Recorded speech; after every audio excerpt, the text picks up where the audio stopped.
Existen comunidades o iglesias que están desenfocadas en cuanto a su labor, en cuanto a mostrar y crear las virtudes de Jesús como comunidad. He hablado de las virtudes que nacen de una nueva vida espiritual en el individuo, pero hoy quiero charlar un poco acerca de esas virtudes que se forman en medio de la comunidad. Hay comunidades que son un evento, es decir, se crea un escenario, hay un espectáculo religioso, la gente acude, se motiva y se va y regresa pues en el próximo llamado a la próxima reunión. Otras, por su parte, son comunidades dedicadas exclusivamente al análisis de la escritura, comunidades que se han esforzado muchísimo en la parte académica, que se centran en las raíces de los términos, de las palabras, de la historia, y bueno, viven en ese ritmo. Pero quiero hablar un poco acerca de vivir de otra manera en comunidad, de estar de otra manera en comunidad. En la iglesia es frecuente oír lamentos y quejas de que la comunidad no llena las exigencias del ideal.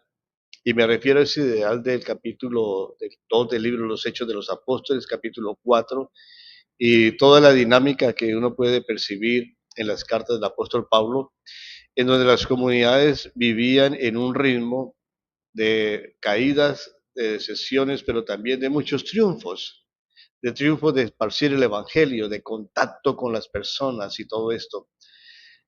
Y algunos quieren eso, de que a pesar de que tenemos unas metas ideales de perfección espiritual, lo que se vive en realidad es que hay decepciones y hay rivalidades en medio de las comunidades. Bueno, un frecuente intento de salida de esa situación es reflexionar sobre la manera de cumplir mejor con las exigencias del ideal de Jesús, lo que Jesús quería de la iglesia que él iba a establecer. Qué importante sería entonces prestar un poco más de atención a esas quejas, a esas protestas. Si los miembros de la comunidad no viven satisfechos es porque allí se esconde un tesoro que todavía no ha sido detectado, que no se ha escarbado, pero está allí. En nuestra sociedad moderna es muy frecuente que todo el que ha cometido una equivocación se vea forzado a dar un paso al lado, sobre todo en estos temas de los escándalos que se producen en la sociedad y ahora que se divulgan tanto con el tema de la virtualidad, la gente termina por hacerse a un lado.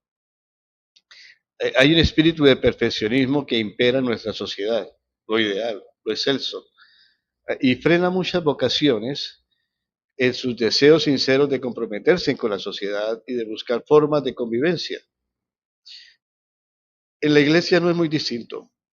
Todos los que ocupan puestos de responsabilidad buscan maneras de conservar las manos limpias por temor a que sus desaciertos o sus faltas queden expuestos a la opinión pública. El predicador quiere ser impecable, quiere mostrar la familia impecable, se esconde todo eso tras un ideal, las faltas no se muestran las fragilidades y debilidades que hay en medio de ellos. Y esto pareciera ser un poco contradictorio porque Dios quiere gente real en medio de la comunidad que pueda sanar, que pueda ser sanado y que haya dinámica de crecimiento. Para recordar un poco la historia del hombre de la mano seca en la sinagoga, Mateo capítulo 3 del 1 al 6, Jesús entra en la sinagoga, hay un hombre con una mano seca. Este hombre quizás ha retirado su mano por miedo a quemarse y se le ha secado o ha nacido así, en fin, lo que sea. Ya no es capaz de nada, no es capaz de emprender nada nuevo, está paralizado. Y Jesús te ordena al hombre, extiende tu mano, toma tu vida en la mano y arriésgate. El pueblo de Israel pudo comprobar dolorosamente que su historia no era precisamente una historia de éxitos como comunidad, como la iglesia del Antiguo Testamento. Así que en su hundimiento, Israel tuvo que aprender su inconsistencia como pueblo, pero también aprendió que Dios es capaz de levantar y dirigir al caído. Todas esas catástrofes colectivas se dan también en la iglesia. lo que sucede es que se silencian. Mateo, por el contrario, procede de otra manera al contar la historia de Jesús en lo que se ha llamado la genealogía. En la genealogía de Jesús no aparece la historia de un árbol genealógico sano, sino una historia que enlaza con Jesús a través de gravísimos escándalos. Bueno, ya el hecho de dividir la genealogía en 3 etapas de 14 generaciones cada una, eso está indicando a las claras que la providencia divina acepta las irregularidades y las mete, las incorpora en sus proyectos. Recuerden que allí estaba Rahab, allí mismo estaba David con todo lo que era su componente de la vida y otros personajes que quizás debían ocultarse por sus vidas escandalosas de una genealogía. Pero ahí están. No necesitamos, por tanto, presentar una historia familiar inmaculada y santa. La iglesia, su comunidad, ha tenido escándalos quizás, ha tenido problemas, ha tenido divisiones, decepciones, pero todo eso forma parte precisamente de la dinámica de crear una nueva virtud dentro de la comunidad. A veces no quisiéramos aceptar, pero es realidad. Ocultar los errores o buscar fáciles disculpas para todo lo que hace es amarrarnos al pasado y nos predispone para repetirlo, no para sanarlo.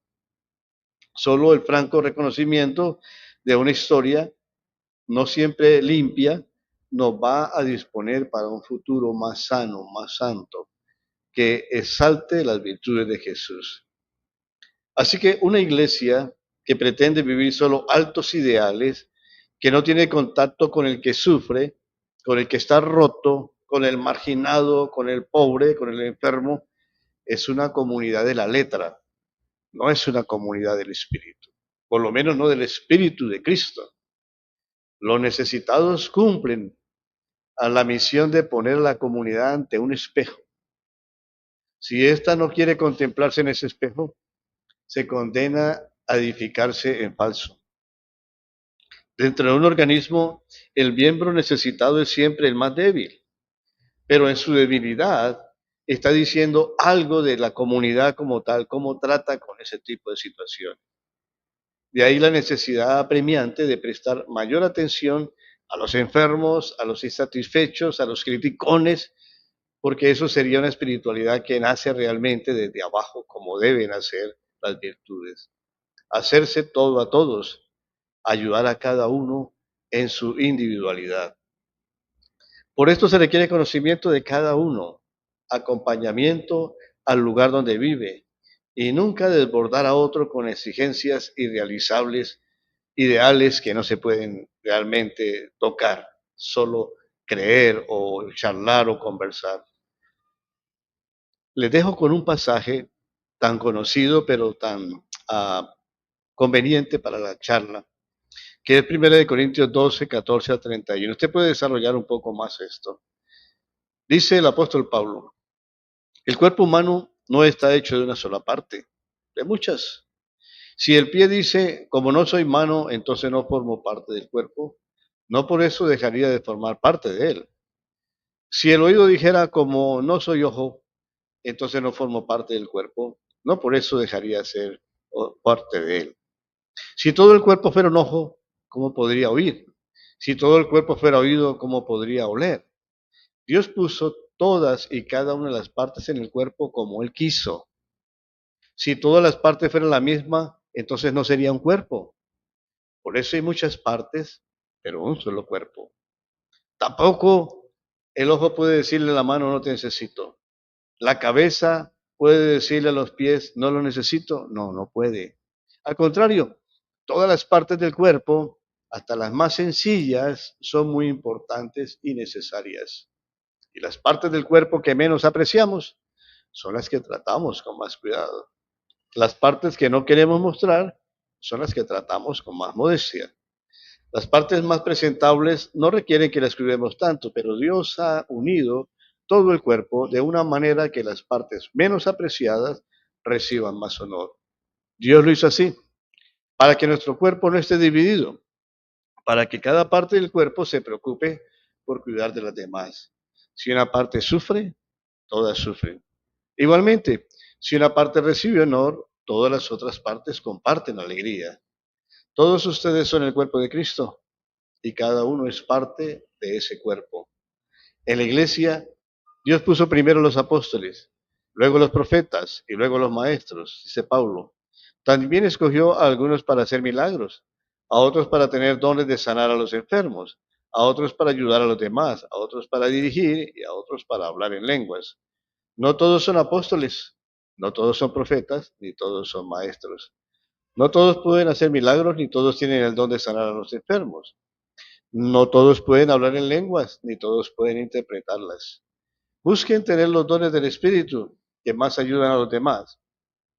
Y ahora viene algo bello, que es el preludio del amor. Dice Pablo, le voy a mostrar ahora el mejor camino. Y el mejor camino es el amor. Primera de Corintios capítulo 13.